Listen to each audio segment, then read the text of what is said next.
Attention span depreciation is a huge problem these days, and it's only going to get worse because as people get desensitized to the way content currently is, it'll have to adapt and become even quicker and more short form.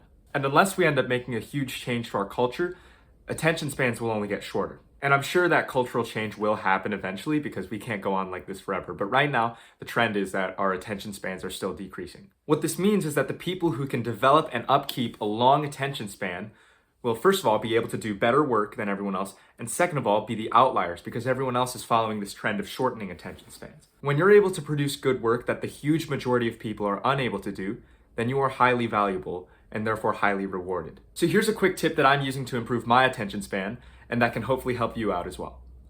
Practice waiting. Imagine you're in a grocery store waiting in a long line to check out. You look up and you see that the line stretches for like maybe 5 meters and the people all got filled carts. So what are you gonna do? Because it's gonna be a while, right?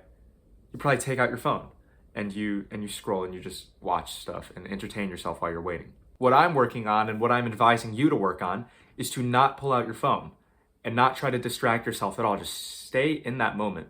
It's moments like these when you're waiting for something that are the training ground for your attention span. Let's look at what happens if you do pull out your phone in these scenarios. Because it seems pretty harmless, right? I mean, there's no work that you're supposed to be focusing on. You're doing nothing. So you might as well, right? Wrong.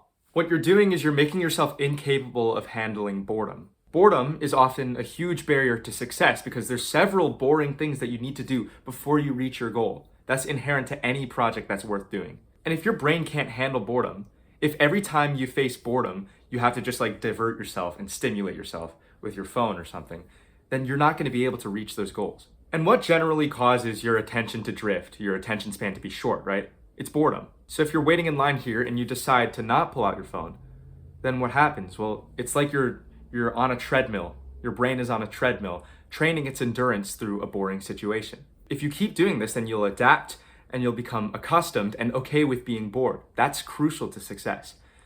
And then once you're there, look around you. Look around you at all the other people in line. If you're in Costco on a busy day, I'm sure you'll see a lot of people on their phones. So you're one of the minority who is okay with being bored, and that sets you apart. That's my tip for today. Hopefully that helps. Bye.